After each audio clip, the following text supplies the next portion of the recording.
जगन्नाथ भगवान के एक भक्त थे, गोवर्धन नाथ नाम था। तो वो क्या करते थे, रोज जगन्नाथ भगवान के सामने जाकर के कीर्तन गाते थे। लेकिन एक बार एक सुंदर युवती जगन्नाथ मंदिर में नृत्य कर रही थी जगन्नाथ भगवान के सामने। उस सुंदर युवती के रूप, उसके नयन, उसके भावों को देख करके वो भक्त जो थे वो उन पर रीझ गए। और रीझ करके अब तो जगन्नाथ भगवान केंद्र नहीं थे, मंदिर जगन्नाथ जी का, सामने जगन्नाथ जी, लेकिन गाते थे उसको नचाने के लिए। जगन्नाथ भगवान भी मंद मंद मुस्कुरा रहे थे, बोले सही है, ठीक है, लेकिन भक्त हो, रक्षा तो हमको ही करनी पड़ेगी। और एक दिन उस युवती के प्रेम में इतने आसक्त हो गए कि जगन्नाथ भगवान की रथ यात्रा होनी थी। रथ यात्रा से ठीक एक दिन पहले उन्होंने मन बना लिया कि अब तो मैं इस युवती के साथ ही रहूंगा, इसको एक क्षण के लिए भी नहीं त्यागूंगा। उस युवती का संग करने का भाव मन में रखा।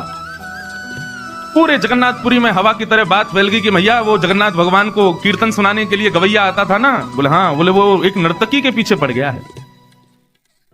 अब ऐसी बातें सुनकर के तो आदमी के मन में वैसी खटास आ जाती है, और भक्त वैष्णवों के हृदय में तो बहुत ज्यादा आ जाती है। प्रातः काल का समय, आज जगन्नाथ भगवान की रथ यात्रा प्रारंभ होने वाली थी। वो जैसे ही उठा, बिस्तर पर लेटा था, उसको बहुत आत्मग्लानि हुई। राम राम राम राम, ये मैंने क्या किया? पिछले 25-30 वर्षों से मैंने केवल जगन्नाथ भगवान को रिझाने के लिए गाया, लेकिन पिछले कुछ दिनों से इस युवती को रिझाने के लिए गा रहा हूं। और मैं कितना बड़ा अभागा, जहां जगन्नाथ भगवान की रथ यात्रा से 24 घंटे पहले मैं जागरण कीर्तन किया करता था, आज मैं निद्रा में हूं, आज मैं भोग विलास में हूं। अत्यंत हीन भावना अपने लिए आने लगी, अपने लिए आत्म ग्लानि का भाव उनके हृदय में उत्पन्न होने लगा। तुरंत स्नान किया, और कहते हैं स्नान भी नहीं किया, जगन्नाथ भगवान गुंडीचा के लिए प्रस्थान कर रहे हैं, रथ पर विराजमान हो रहे हैं। वो भक्त दौड़ने लगा जगन्नाथ जी से मिलने, कान पकड़े, कभी रोवे आंखों से, बोले मैंने बहुत बड़ा अपराध किया, नाथ को मैंने छोड़ दिया। दौड़ता हुआ जैसे जगन्नाथ रथ के समीप पहुंचा, सबको पता तो चली गया था कि ये उस युवती के चक्कर में रहता है, तो किसी ने भी उनको जगन्नाथ जी के रथ के सन्मुख भी नहीं आने दिया, धक्का मार करके दूर कर दिया। बोले तेरे जैसा भोग विलासी व्यक्ति जगन्नाथ जी को देखेगा, तू अधिकारी नहीं है उनका।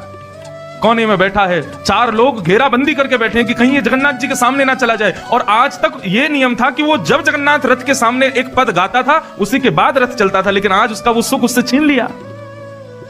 रोने लगा, हाथ जोड़ने लगा, हाथ पांव कांपने लगे, बिलकने लगा, हे जगन्नाथ, मुझसे बहुत बड़ा अपराध हो गया, मैं आज के बाद नहीं करूंगा, मैं अभी अपने प्राण त्याग दूंगा नाथ, लेकिन ऐसा मत करो, मुझे आप अपने आप से दूर मत करो।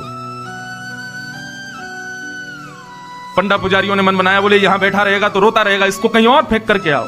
4-5 लोग उठा करके ले गए और समुद्र के किनारे उसको छोड़ करके आ गए।